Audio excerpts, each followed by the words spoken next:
الحمد لله نحمده ونستعينه ونستغفره ونؤمن به ونتوكل عليه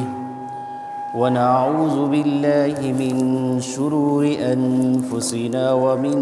سيئات أعمالنا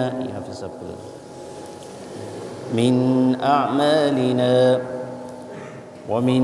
سيئات أعمالنا من يهده الله فلا مضل له ومن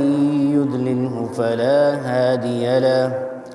ونشهد أن لا إله إلا الله وحده لا شريك له ونشهد أن سيدنا ومولانا محمدًا عبده ورسوله صلى الله تبارك وتعالى عليه وعلى آله وأصحابه وبارك وسلم تسليما كثيرا أما بعد فقد قال الله تبارك وتعالى في كلامه المجيد أعوذ بالله من الشيطان الرجيم بسم الله الرحمن الرحيم من عمل صالحا من ذكر أو أنثى وهو مؤمن فلنحيينه حياة طيبة ولنجزينهم أجرهم بأحسن ما كانوا يعملون صدق الله العلي العظيم ونفعني وإياكم بآياته والذكر الحكيم ونحن على ذلك لمن الشاهدين والشاكرين والحمد لله رب العالمین۔ آئی سب اسپیکر بند ہے، اس کو بند کر دو۔ آگے تشریف آگے ناراض تو نہیں ہے؟ اس کو بند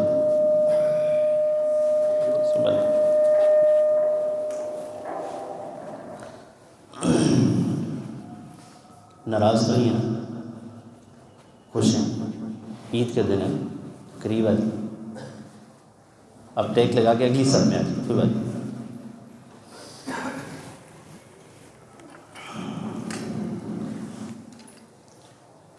انتہائی وجہ الاحترام معزز سامعین، بزرگ ساتھیوں،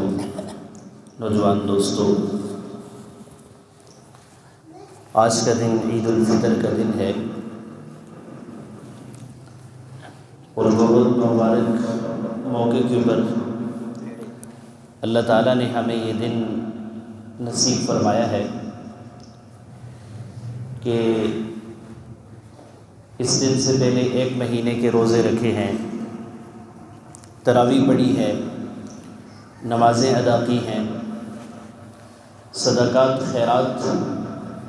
دینے کی توفیق ملی ہے، تو یہ سارے نیک اعمال ہیں۔ اللہ رب العزت کا ضابطہ یہ ہے، اللہ تعالیٰ نے نیک اعمال کا اجر تو آخرت میں رکھا ہے۔ غور سے سننے والی بات ہے، اللہ تعالیٰ نے نیک اعمال کا اجر تو آخرت میں رکھا ہے، لیکن انسان جو اعمال اختیار کرتا ہے دنیا میں بھی اس کے اثرات مرتب ہوتے ہیں، چاہے اچھے اعمال کرے یا برے اعمال کرے۔ اگر اچھے اعمال کرتے ہیں تو ان کے اچھے اثرات اس کی زندگی میں مرتب ہوتے ہیں، اس کو دیکھنا نصیب ہوتا ہے، اور اگر وہ برے اعمال کرتا ہے تو برے اعمال کا بھی اثر اس کی زندگی میں ظاہر ہوتا ہے۔ تو آج کی نشست میں ہم برے اعمال کی طرف نہیں جائیں گے۔ علامہ ابن قیم رحمہ اللہ نے ایک کتاب لکھی ہے اور اس میں انہوں نے لکھا ہے کہ جتنے بھی گناہ ہیں ایک ایک گناہ کا اثر بتایا ہے۔ ہم گناہ والی بات نہیں کرتے، چونکہ خوشی کا موقع ہے، تو ہم آج یہ بات کریں گے کہ ہم نے جو روزے رکھے، جو نیک اعمال اختیار کیے، ان کا انسانی زندگی کے اوپر کتنا اثر ظاہر ہوتا ہے۔ آپ اندازہ لگائیے کہ ہم نے روزے رکھے ہیں تو ایک ہے روزے کا اجر، یہ تو اللہ تعالیٰ آخرت میں دیں گے،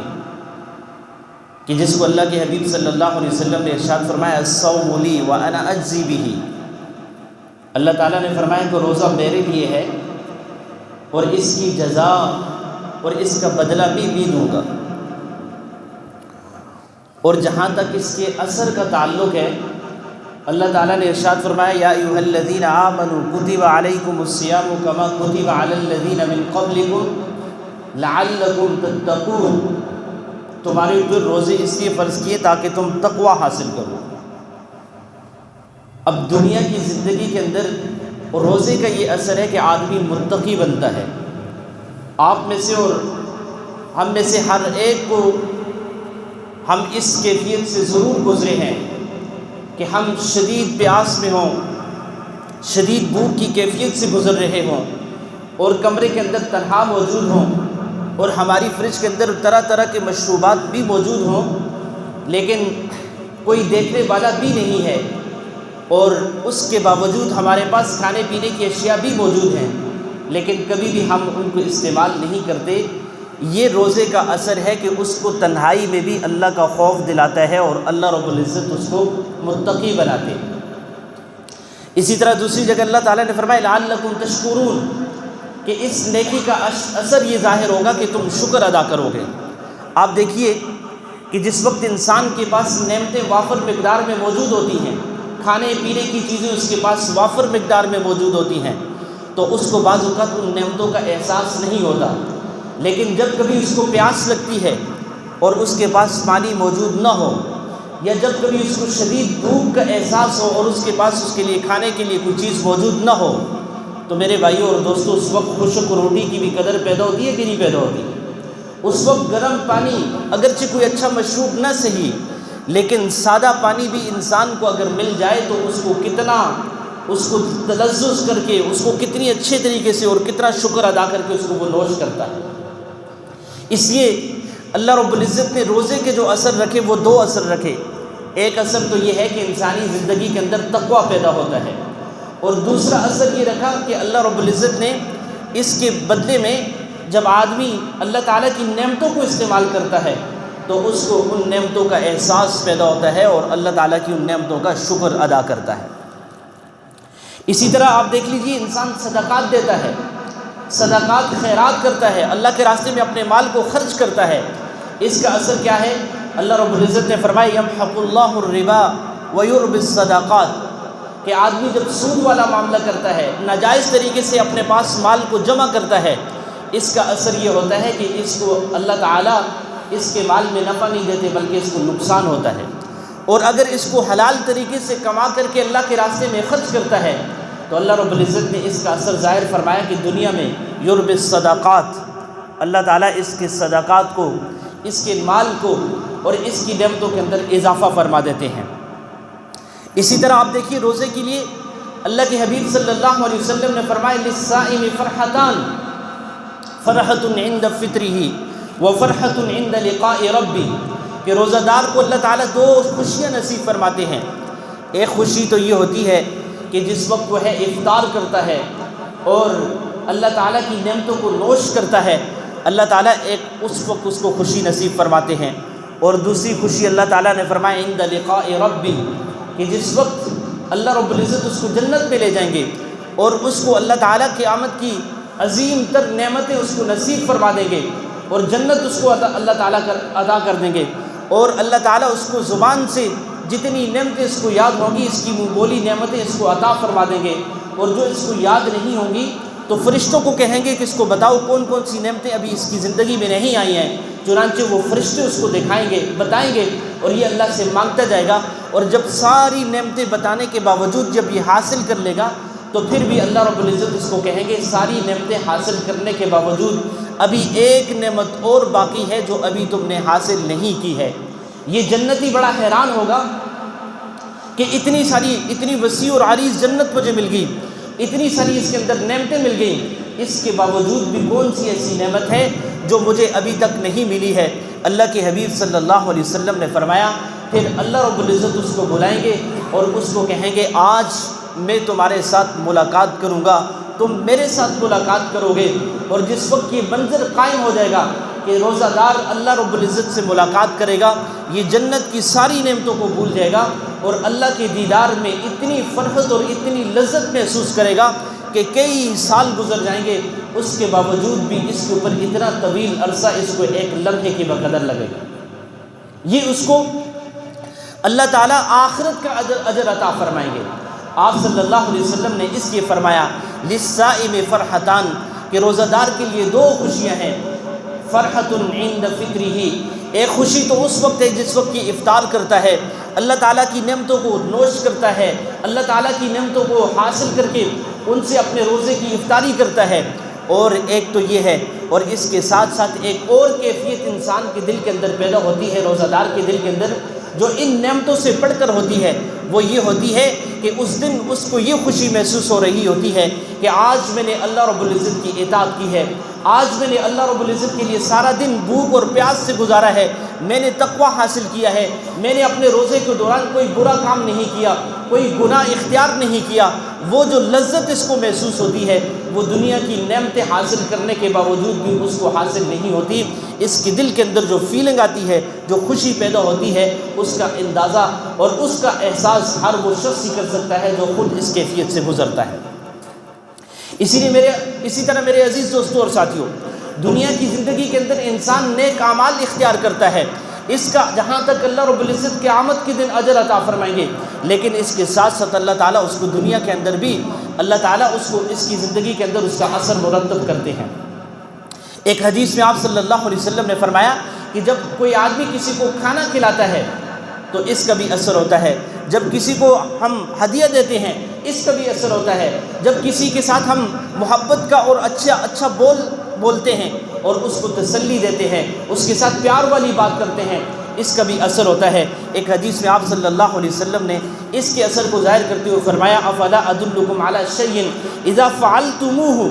تحاببتم، کہ کیا میں تمہیں ایسی چیز نہ بتاؤں کہ جب تم اس کو اختیار کرو گے، جب تم اس کو اپنی زندگی کے اندر اپناؤ گے تو تحاببتم، تمہیں آپس میں ایک دوسرے سے محبت ہوگی، ایک دوسرے سے الفت ہوگی۔ صحابہ نے کہا بلا یا رسول اللہ کیوں نہیں ہمیں بتائیے؟ آپ صلی اللہ علیہ وسلم نے فرمایا افشوا السلام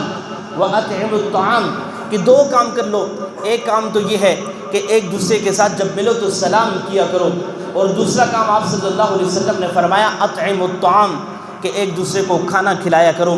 میرے عزیز دوستوں اور ساتھیوں، انسان کی زبان کا نکلا ہوا سلام جب وہ دوسرے کو پیش کرتا ہے اس کا بھی اثر اس کے اوپر مرتب ہوتا ہے۔ ایک حدیث میں آپ صلی اللہ علیہ وسلم نے فرمایا اس کا اثر دنیا میں یہ ظاہر ہوتا ہے کہ البادی بالسلام بری من الکبر، کہ جو سلام کے اندر ابتدا کرتا ہے اللہ رب العزت اس کو کبر سے دور کر دیتے ہیں۔ اللہ تعالیٰ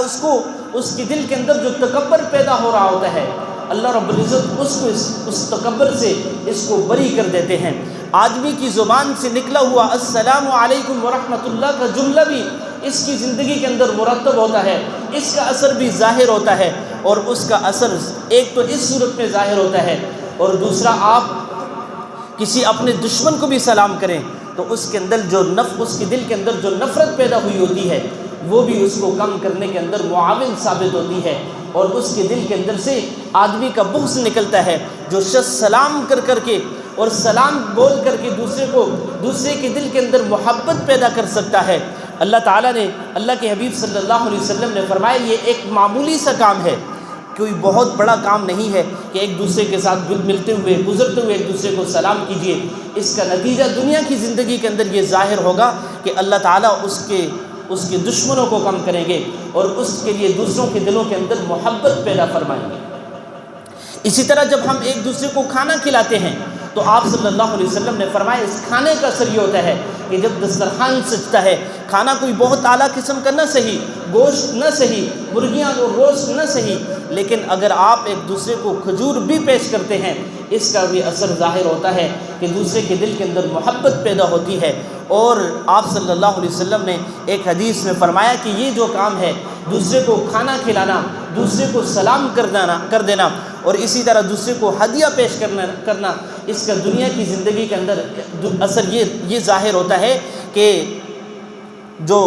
دوسرے کے دل کے اندر بغض ہوتا ہے، عداوت ہوتی ہے، دشمنی ہوتی ہے، اللہ تعالیٰ پرانی سی پرانی دشمنی کو بھی ختم فرما دیتے ہیں۔ آپ دیکھیے یہ انسان کا معمولی سا عمل ہے، اس کا اثر ظاہر ہوتا ہے۔ آپ ذرا غور کیجئے، ایک واقعہ تاریخ کی کتابوں میں لکھا ہے کہ ایک ماں اپنے معصوم بچے کو جب وہ بولنے کے قابل ہو گیا تو اس کو ایک استاد صاحب کے پاس لے کر کے اس کے مدرسے کے اندر داخل کیا کہ استاد اس کو پڑھائیے، اس کو قرآن سکھائیے، اس کو عالم بنائیے۔ اور جس وقت استاد نے اس کو اپنے سامنے بٹھایا اور بٹھا کر کے اس کے سامنے نورانی قاعدہ رکھا، نورانی قاعدے سے اس کو کہا کہ کچھ پڑھنے کی کوشش کرو، اس بچے نے کہا مجھے پڑھنا نہیں آتا، اس لیے کہ آج تک مجھے کسی نے پڑھایا نہیں ہے، میں الف با تا سا کے حروف سے واقف نہیں ہوں۔ اور جب استاد نے کہا کوئی چیز اگر تمہیں زبانی یاد ہے تو وہ بتا دو، تو استاد کے سامنے اس بچے نے کہا مجھے 15 قرآن کریم کے سپارے یاد ہیں۔ استاد بڑا حیران ہوا کہ ابھی یہ بچہ جس کو قرآن پڑھنا نہیں آتا، جو حروف سے واقف نہیں ہے، جو کتاب اللہ سے واقف نہیں ہے، اور وہ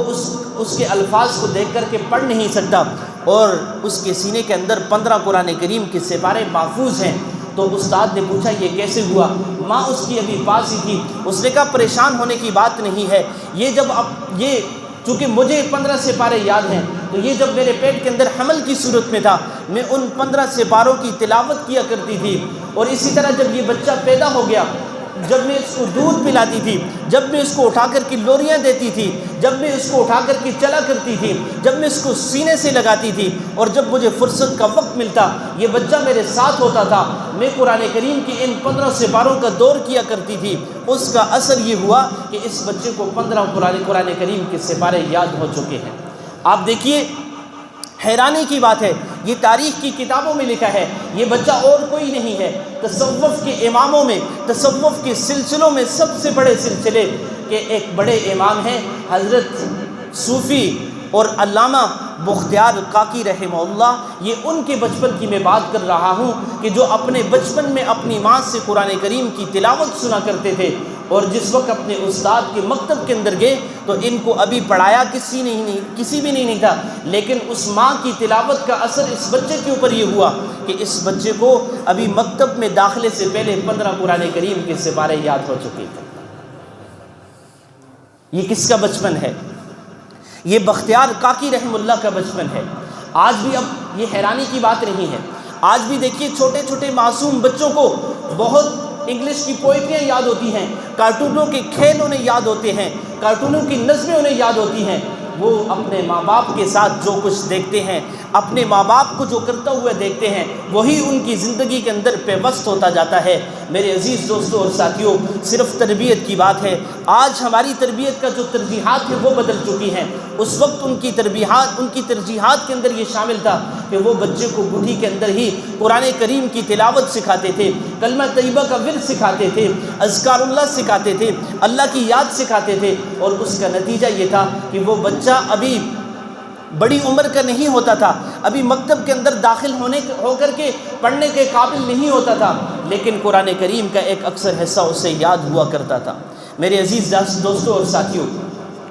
میری بات کا جو محور تھا وہ یہ بات میں یہ کہنا چاہ رہا تھا کہ دنیا کی زندگی کے اندر انسان اگر نیک اعمال اختیار کرتا ہے تو اللہ تعالیٰ ان نیک اعمال کا اجر تو آخرت میں دیں گے، لیکن اس کے نیک اعمال کا اثر اس کی دنیا کی زندگی کے اندر ظاہر ہوتا ہے، اس کے نیک اعمال کا اثر اس کی دنیا کی زندگی کے اندر ظاہر ہوتا ہے۔ اگر یہ شخص بچپن میں کوئی عمل کرتا ہے اللہ تعالیٰ اس کو جوانی میں اس کا اثر دکھاتے ہیں، اور اگر یہ جوانی میں کوئی عمل کرتا ہے اللہ تعالیٰ بڑھاپے میں اس کا اثر دکھاتے ہیں، اور اگر یہ بڑھاپے میں کوئی اثر اختیار کرتا ہے، کوئی نیک عمل اختیار کرتا ہے، اللہ تعالیٰ اس عمل کو باقی رکھ کر کے اس کی نسلوں میں بھی اس عمل کو باقی رکھتے ہیں۔ آپ ذرا دیکھیے قرآن کریم نے ایک مثال بیان کی ہے،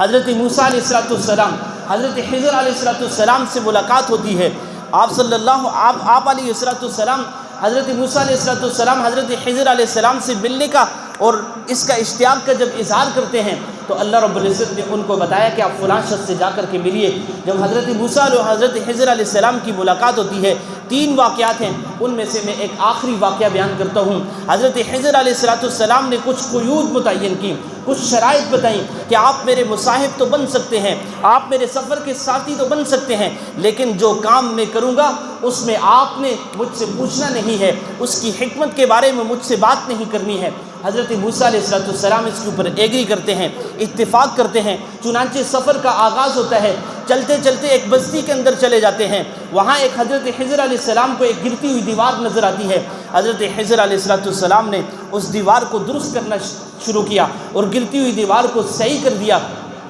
اور جس وقت حضرت موسیٰ علیہ السلام نے دیکھا کہ حضرت خضر علیہ السلام بغیر اجرت مانگے، بغیر اس کا معاوضہ لیے چلے جا رہے ہیں، تو حضرت موسیٰ علیہ السلام نے اعتراض کر دیا کہ ایک تو یہ بستی والے ایسے لوگ تھے کہ جنہوں نے ہماری ضیافت نہیں کی، جنہوں نے ہمیں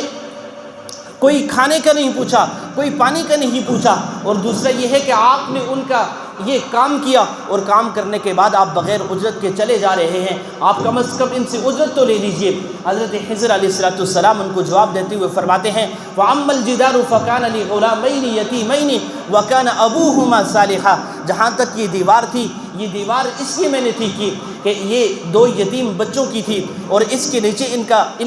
ان کا خزانہ دفن تھا، اور وَكَانَ أَبُوهُمَا صَالِحًا، اور یہ اس وجہ سے میں نے درست کی، اس وجہ سے ٹھیک کی. وَكَانَ أَبُوهُمَا صَالِحًا، کہ ان کا والد نیک اور صالح آدمی تھا. آپ دیکھیے کتابوں میں لکھا ہے کہ یہ شخص جو یہ نیک اور صالح جس آدمی کا تذکرہ کیا، بعض روایات میں آتا ہے کہ یہ 7 پشتوں میں پہلے یہ شخص گزر چکا تھا. اللہ رب العزت نے اس کے نیک اعمال کا اثر اس کی اولادوں تک پہنچایا کہ نہیں پہنچایا؟ میرے عزیز دوستوں اور ساتھیوں، ہم اگر دنیا کی زندگی کے اندر نیک اعمال اختیار کریں گے تو اس کا اجر تو اللہ رب العزت آخرت میں عطا کریں گے، لیکن دنیا کی زندگی کے اندر اس کا اثر ظاہر ہوگا. ایک اور حدیث میں سناتا ہوں. نبی اکرم صلی اللہ علیہ وسلم نے ایک حدیث میں فرمایا کہ اگر کوئی شخص، کوئی نوجوان اپنی جوانی کے اندر کسی بوڑھے آدمی کا اکرام کرتا ہے، کسی بوڑھے آدمی کی عزت کرتا ہے، اس کا احترام کرتا ہے، اس کو سہارا دیتا ہے، اس کے لیے کھڑا ہو جاتا ہے، اللہ رب العزت نے اس کو موت سے پہلے یہ منظر دکھانا ہے، اس کا یہ بدلہ دینا ہے کہ جب یہ بوڑھا ہو جائے گا اللہ رب العزت ایک نوجوان کو مقرر کریں گے، ایک نوجوان پیدا ہوگا جو اس کی زندگی کے اندر جس طرح اس نے کسی بوڑھے کا اکرام کیا تھا، جس طرح اس نے کسی بوڑھے کی ہیلپ کی تھی، جس طرح اس نے کسی بوڑھے کی عزت اور اکرام کر کے اس کی کسی نہ کسی درجے میں عزت اور احترام کے ساتھ اس کو پیش آیا تھا، اللہ رب العزت اس کے بدلے میں دنیا کے اندر اس کو یہ بدلہ دیں گے کہ قیامت سے پہلے اس کے لیے جب بڑھاپا آ جائے گا، جب اس کے اوپر یہ مشکل وقت آ جائے گا، اللہ تعالیٰ اس کو بھی ایک ایسے نوجوان کے ذریعے ہیلپ اور مدد کریں گے اور اس کو عزت عطا فرمائیں گے کہ جس طرح اس نے اپنی جوانی کے اندر کسی بوڑھے کی مدد کی تھی. میرے عزیز دوستوں اور ساتھیوں، آج ہم یہ تہیہ کرتے ہیں، آج یہ عزم کرتے ہیں کہ اگر ہم یہ چاہتے ہیں کہ ہماری زندگی کے اندر بھی نیک اعمال باقی رہیں، ہماری اولادیں بھی نیک بن جائیں، ہماری زندگی کے اندر نیک اعمال کا اثر رہے، تو میرے دوستوں اور ساتھیوں، جس طرح گناہوں کا اثر زندگی کے اندر باقی رہتا ہے، اسی طرح نیک اعمال کا اثر بھی باقی رہتا ہے. اگر ہم اپنی زندگی کے اندر نیک اعمال کو اختیار کریں گے، اس کا اجر تو اللہ رب العزت قیامت کے دن دیں گے، اور اس کا جو اثر ہے وہ دنیا کی زندگی کے اندر باقی رہے گا. جو آیت کریمہ میں نے آپ کے سامنے پڑھی، اللہ رب العزت نے ارشاد فرمایا من عمل صالحا من ذکر او انثی، کسی آدمی نے چاہے وہ عورت ہو یا مرد ہو، اس نے نیک اعمال اختیار کیا، وَهُوَ مُؤْمِنٌ، اور اس کے ساتھ ساتھ اس نے ایمان لایا، فَلَنُحْيِيَنَّهُ حَيَاةً طَيِّبَةً، ہم اس کو دنیا کی زندگی بہترین زندگی دیں گے، اور اس کی دنیا کی زندگی بہترین اور پرسکون زندگی دیں گے، جس کو حیات طیبہ کہا ہے. اور اللہ تعالیٰ نے آخرت کے عمل کے بارے میں فرمایا وَلَنَجْزِيَنَّهُمْ بِأَحْسَنِ مَا كَانُوا يَعْمَلُونَ، اور آخرت کی زندگی کے اندر ان کو ہم بہترین عمل کی صورت میں، بہترین جزا کی صورت میں اس کا بدلہ دیں گے. اور شرط یہ ہے کہ اگر دنیا کی زندگی کے اندر ایمان والا ہے، نیک اعمال اختیار کرتا ہے، اس کو اللہ تعالیٰ دنیا کی زندگی کے اندر بھی اس کے اثرات کو مرتب کریں گے، اور اگر وہ ایمان والا نہیں ہے اللہ تعالیٰ اس کے عمل کو بھی ضائع نہیں کرتے۔ اگر اس نے بھی اپنی زندگی کے اندر کوئی نیک عمل کیا ہے تو اللہ تعالیٰ اس کو دنیا کی نعمتیں دے کر کے، دنیا کی نعمتوں کی فراوانی عطا کر کے، وسعت رزق دے کر کے اس کو اللہ تعالیٰ اس کو دنیا کے اندر اس کا بدلہ عطا فرمائیں گے۔ اسی طرح اللہ کے نبی صلی اللہ علیہ وسلم نے فرمایا کہ نیک اعمال کا اثر یہ ہوتا ہے، ایک حدیث میں آپ صلی اللہ علیہ وسلم نے حدیث طیبہ میں، حدیث قدسی میں فرمایا کہ نیک اعمال کا اثر یہ ہے کہ اللہ رب العزت نے فرمایا کہ یہ جو رحم ہے، رشتہ ہے، اس کو میں نے رحمان راحہ میم سے پیدا کیا ہے، اور جو اس کو جوڑتا ہے، جو اس صلہ رحمی کا تعلق قائم کرتا ہے، میں بھی اس کو دنیا کی زندگی کے اندر بھی یہ صلہ رحمی کی صورت میں اس کو بدلہ دیتا ہوں، میں بھی اس کو جوڑتا ہوں، اور جو اس کو توڑتا ہے میں اس کو بھی توڑ کر کے رکھ دیتا ہوں۔ اور اسی طرح آپ صلی اللہ علیہ وسلم نے اس نیک عمل کا ایک اور اثر بتایا کہ جو شخص یہ چاہے کہ میرے رزق کے اندر اضافہ ہو، جو شخص یہ چاہے کہ دنیا کی نعمتوں کے اندر فراوانی ہو، اللہ کے حبیب صلی اللہ علیہ وسلم نے ارشاد فرمایا اس کو چاہیے کہ وہ اپنی رشتہ داری کی قدر کرے، وہ صلہ رحمی کی قدر کرے۔ اور آپ صلی اللہ علیہ وسلم نے ایک اور اس کا اثر بتایا کہ جو شخص یہ چاہے کہ اس کی زندگی دراز ہو، اس کی زندگی کی ساعات لمبی ہو، تو آپ صلی اللہ علیہ وسلم نے فرمایا دنیا کی زندگی کا ایک نیک عمل ہے کہ جو رشتہ داری کو جوڑتا ہے، جو صلہ رحمی کرتا ہے، اس آدمی سے جو اس کو توڑتا ہے اس سے بھی جڑنے کی کوشش کرتا ہے، اللہ رب العزت اس کو دنیا کی زندگی کے اندر یہ اثر دیتے ہیں کہ اللہ تعالیٰ اس کی زندگی کو دراز کر دیتے ہیں، اس کے اعمال کا یہ اثر ہوتا ہے کہ اس کی زندگی طویل ہو جاتی ہے۔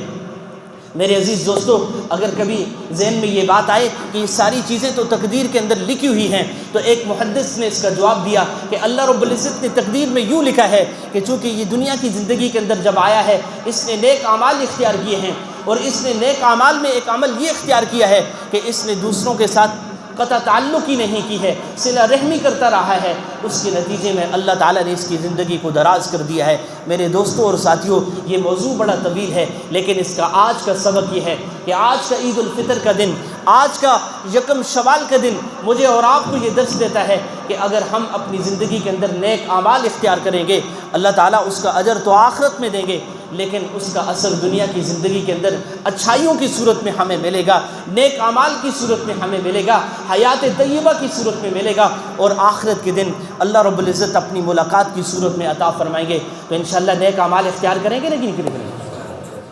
جس طرح روزے رکھے ہیں، روزے کے اہتمام کے ساتھ گزارے ہیں۔ آپ دیکھیے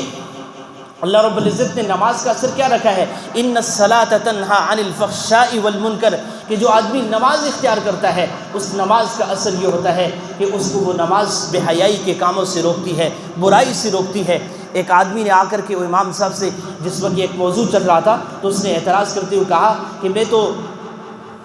نماز پڑھتا ہوں لیکن میری نماز مجھے بے حیائی کے کاموں سے نہیں روکتی، میری نماز مجھے برائی کے کاموں سے نہیں روکتی۔ تو انہوں نے اس کو بٹھا دیا اور اس کو کہا کہ آپ نماز پڑھتے ہیں، ابھی تم نے کیا عمل کیا ہے؟ انہوں نے کہا کہ میں نے اس وقت آپ کے ساتھ نماز جمعہ پڑھی ہے، اور پوچھا کہ جس وقت تم نے نماز جمعہ ادا کی اس وقت بتاؤ تم نے بے حیائی کے کون کون سے کام کیے، برائی کے کون کون سے کام کیے؟ وہ بڑا حیران ہوا، اس نے کہا جب تک میں نماز میں رہا وہ تو آپ کے ساتھ میں نماز پڑھتا رہا، میں نے کوئی بے حیائی کا کام نہیں کیا، میں نے کوئی بری بات نہیں کی، میں نے کوئی برا عمل نہیں کیا۔ انہوں نے بتایا بتاؤ یہ تو ہو نہیں سکتا، اللہ اصدق القائلین ہے، اللہ سے بڑھ کر کے سچی بات کس کی ہو سکتی ہے؟ جب تک تم نماز میں تھے تم نے کوئی برائی کا کام نہیں کیا، کوئی بے حیائی کا کام نہیں کیا، کوئی برا بول نہیں بولا، کوئی برا لفظ نہیں بولا، تو تمہیں نماز نے برائی سے روکا کہ نہیں روکا؟ وہ حیران ہو گیا کہ اس کے سوچ میں یہ تھا کہ حضرت یہ جواب دیں گے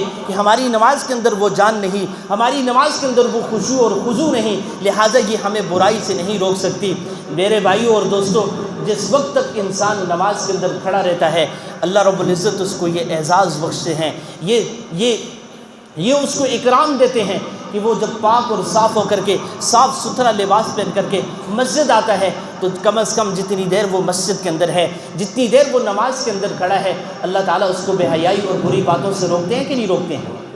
روکتے ہیں کہ نہیں روکتے ہیں؟ اسی طرح ہر نیک عمل کا اثر ہے، روزہ بھی بے حیائی کے کاموں سے بری باتوں سے روکتا ہے، اور روزے کا اثر یہ ہوتا ہے کہ انسان متقی بن جاتا ہے، تقوی اختیار کرتا ہے۔ تو اگر ہم نے اپنی زندگی کے اندر روزے کی قدر کی ہے، نمازیں اختیار کی ہیں اور اچھے اعمال اختیار کیے ہیں، اس کا اللہ تعالیٰ اجر تو آخرت میں عطا فرمائیں گے، لیکن دنیا کی زندگی کے اندر بھی اس کے اثرات مرتب ہوں گے۔ اللہ تعالیٰ مجھے بھی نیک اعمال کرنے کی توفیق نصیب فرمائیں، آپ حضرات کو بھی نیک اعمال اختیار کرنے کی توفیق نصیب فرمائیں۔ وآخر دعوانا ان الحمد للہ رب العالمین۔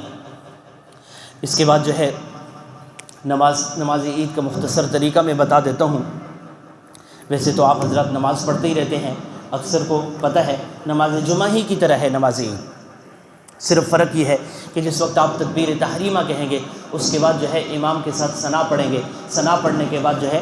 اس پہلی تکبیر کے اندر ہاتھ بھی باندھ لینے ہیں، اور پھر جب امام ثنا ختم کرے گا اس کے بعد 3 تکبیرات زائد ہیں، اس میں تینوں دفعہ امام اللہ اکبر کہے گا، اس میں ہاتھ اٹھا کر کے کانوں کی طرف لے جانے ہیں، پھر ہاتھ چھوڑ دینے ہیں، دوسری مرتبہ پھر ہاتھ اٹھا کر کے کانوں کی طرف لے جانے ہیں، پھر چھوڑ دینے ہیں، اور تیسری دفعہ جس وقت جو ہے امام اللہ اکبر کہے گا اس تکبیر تحریمہ میں آپ نے ہاتھ اٹھانے ہیں اور واپسی میں اپنے ہاتھوں کو باندھ دینا ہے، قرات سننی ہے، پہلی رکعت مکمل ہوگی، اور جب دوسری رکعت شروع ہوگی تو اسی طرح جیسے نماز جمعہ کی نماز ادا کرتے ہیں اس میں امام قرات کرے گا، اور قرات کرنے کے بعد جب قرات مکمل ہو جائے گی تو رکوع میں جانے سے پہلے امام 4 تکبیرات کہے گا، پہلی 3 تکبیرات زائد ہوں گی، ان تینوں میں ہاتھ اٹھانے ہیں، اور چوتھی تکبیر میں رکوع کرنا ہے، یوں جو ہے وہ نماز اس طرح مکمل ہو جائے گی۔ اور اس کے بعد جو ہے نماز جب مکمل ہوگی تو یہ خطبہ ہے، خطبہ عید کہنا تو سنت ہے لیکن سنت جو ہے وہ واجب ہے، انشاءاللہ خطبہ پڑھیں گے اور پھر آپ نے خطبہ سننا ہے، اس کے بعد دعا ہوگی، انشاءاللہ نماز عید مکمل ہوگی۔ اللہ تعالیٰ ہمیں ہمارے نیک اعمال کو قبول فرمائیں، اللہ تعالیٰ اپنی بارگاہ میں ہمارے روزوں کو اور ہماری دعاؤں کو قبول فرمائیں۔ تو آپ صفیں درست فرما لیجیے، جو حضرات راستوں میں کھڑے ہیں، اسی طرح